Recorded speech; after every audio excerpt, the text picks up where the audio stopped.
Things are gonna get better now, but you're still a drunken fob. Things are gonna get better now. Oh yeah, Wish you it still can mean lived only one thing when you hear that music. That's right. It's time for your favorite show, Headbangers and Hooligans. As always, yours truly, Scummalicious. I've been a busy little boy this morning. Just finished up my first podcast for a new show I started. I'm calling it Morrison World Domination. Hopefully you checked out my review of the 30 for 30 documentary on ESPN about Tommy Morrison. I decided I would create a whole new show, and it's going to mainly focus on the heavyweight division, but it doesn't exclude me from talking about any weight class.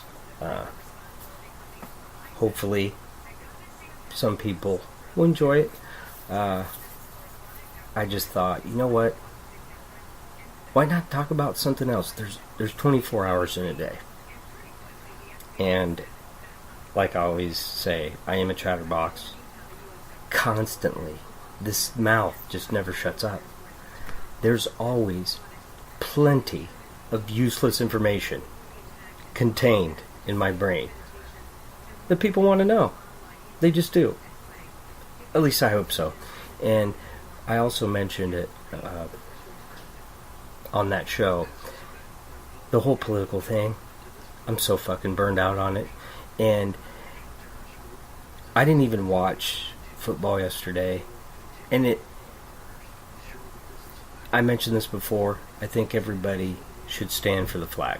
I do. That's just my opinion. I stated that on Facebook. And then I said that's the last thing I'm going to mention about it.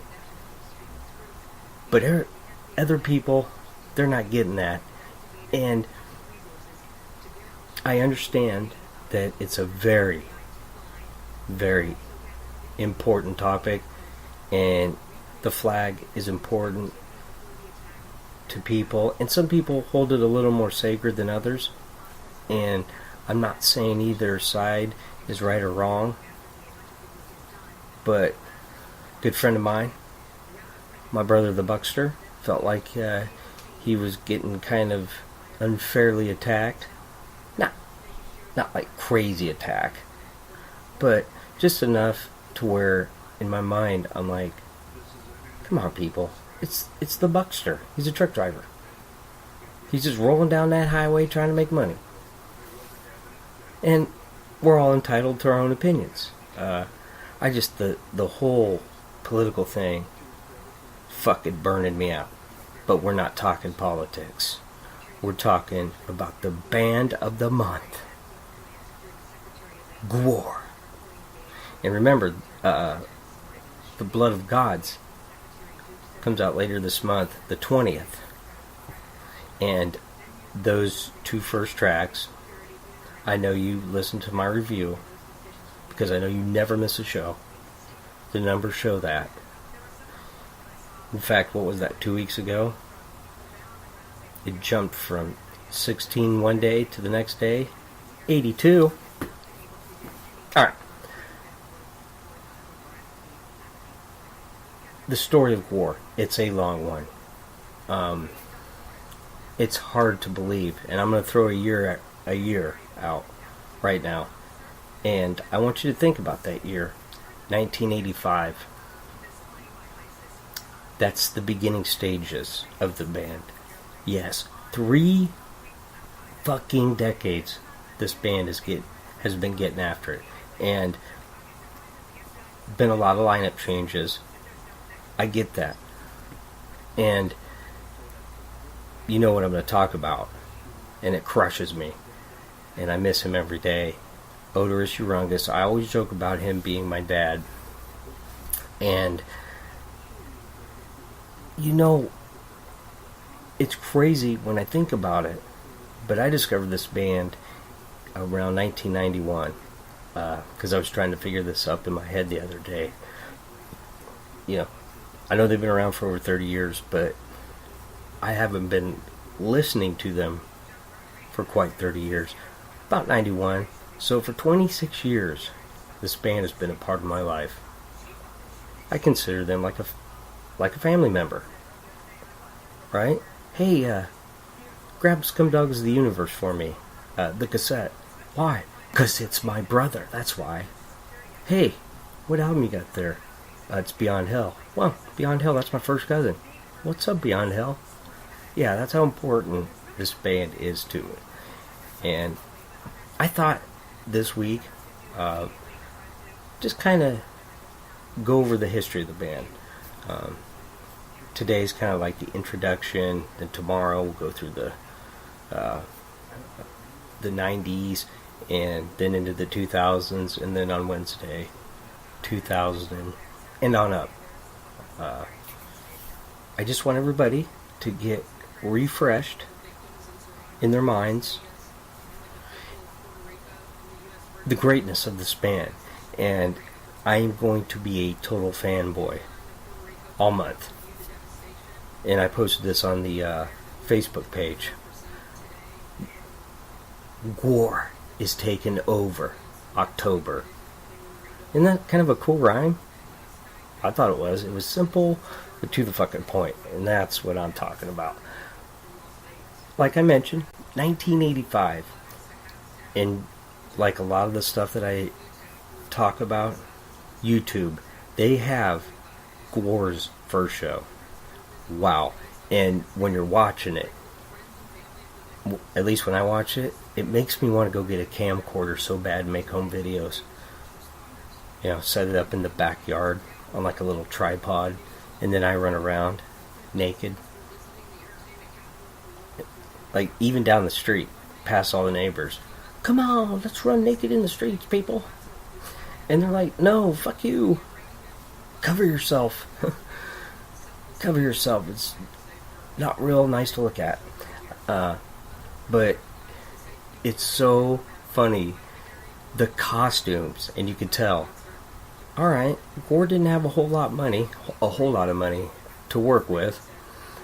But you could tell that the imagination was there, you know, and they just do weird shit, and I love looking at the crowd when they're watching them. Dave Brocky, and I think the other guy, don't quote me on this, Joey Slutman. Hey, Johnny, the guy that he's talking to in the video is Johnny. There is a Joey Slutman somewhere. Anyway, hey Johnny.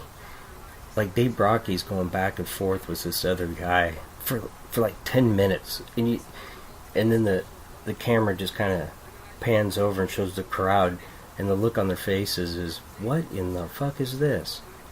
Well, what it is art students that decided they wanted to start a band. Pretty cool fucking idea if you ask me. But like I said, limited budget, you can tell, but the imagination was already there. You're at an art school, so there's all kinds of unique people with unique ideas, and I love it, the fact, I really do, that so many people think of Gwar as a joke band. I shouldn't say it funny, because it's not funny to me, but they don't, like I'm not talking about super hardcore fans of Gwar, maybe just fans that have listened to a couple songs. They really don't understand how talented this band is. They just see heads getting chopped off and blood squirting and odors shooting big giant wads of jizz. That's what they think of, but there's so much more to Gwar than that. And the first cassette, Hello. When I first discovered Gwar, the first album I heard was Scumdogs of the Universe. Number 12 out of my top 50 of all time. I know you listened to that last Friday, and if you didn't, shame on you. You freaking jerks. Anyway, yeah, I'm in love. And, of course, they had a little story on him on MTV. It showed the Sexecutioner and Odorous and Slumenstra. And I thought, wow, this is crazy. And they showed the cover of the album. Wow, the maggots, you know. Here's a little something from a god to a slave. I'm not going to go through that whole song, but just think about that. At that time, you know, you had NWA, Two Live Crew, and Gwar. Those were the bands that really started the whole Tipper Gore shit. And, you know, I've mentioned that before too. All she did was help these bands. Teenager sees that fucking giant sticker on their explicit lyrics, they're gonna buy it. But I remember seeing that, like, wow, I got to listen to this band. For whatever reason, I didn't, got sidetracked, and then a friend of me in the Bucksters, he had America Must Be Destroyed. He put that in, and I haven't stopped listening since. The Road Behind. Dun, dun, dun, dun, do, do, do, do, do. Well, I'm traveling down the road, boom, boom, boom, and I'm carrying that hella load. Boom, I stack around in a stupor, sleazy, I can't do the show. When I heard Odorous, wow, I'm like, nobody sounds like this. His voice is just huge. It takes over the whole room. You could play this outside and you could hear Odorous a mile away. I know, I'm exaggerating, but that's kind of what it felt like. T. It's alright, puppy. I'll go ahead and get it myself. You know, being just so busy today. Sitting there watching fucking soap operas. We'll be talking. Anyway. So naturally,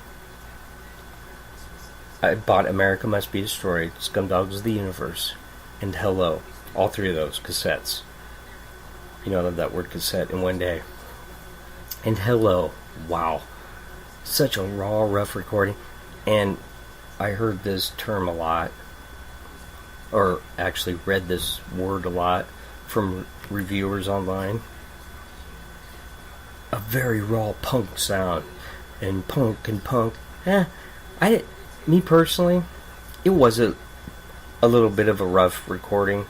But I didn't get the punk vibe like they did. But just that debut album, 1987, by the way, and that is insane. Think about that. 30 years ago, they released their debut album. And then here in about, 18 days? Blood of the Gods. It just... Think of all the bands and all the different music genres that have come and gone over that time span. Just crazy. But Hello had Americanized. I'm Americanized. Come on, guys.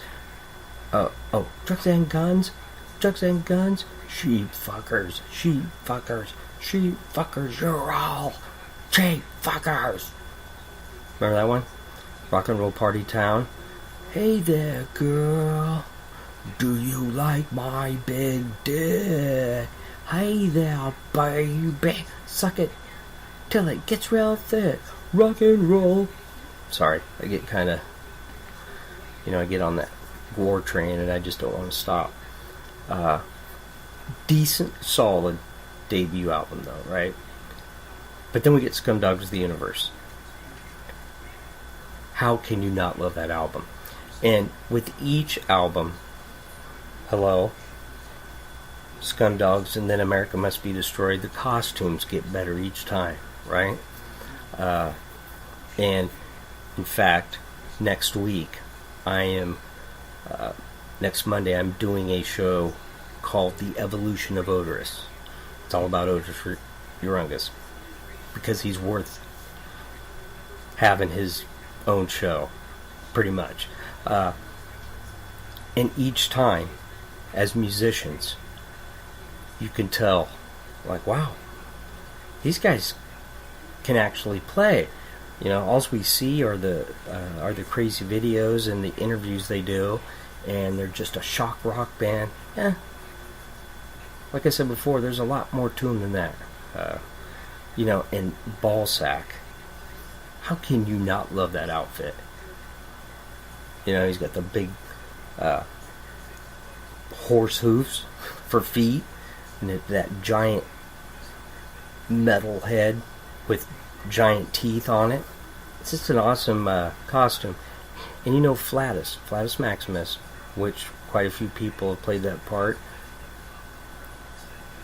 Corey Smoot, the last guy to play that character, his was the best on that outfit. Then when they brought in Pustulus, Brett Purgeson, which is of course Corey Smoot's cousin, that outfit just absolutely slays. I'm like, okay, now we're fucking talking. But hearing those cassettes, and I've been listening to them quite a bit over the last week, the way they've evolved, it's amazing. And a little heavier each time, talking about the costumes, but the music itself was heavier. Hello? For me personally, I still don't use the word punk with it. It's still metal to me. Maybe it's not seriously heavy metal, but it's still heavy. Scumdogs of the Universe, a little more heavier. And then America Must Be Destroyed. The production on that is amazing. You can put that cassette in, and it sounds 5 times louder than any other cassette I have. I don't know how the fuck they did that, but they did. And I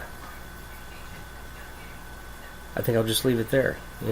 Little small introduction. And tomorrow I'll get more into the musicians themselves and the characters that they play. Alright? Just a small introduction.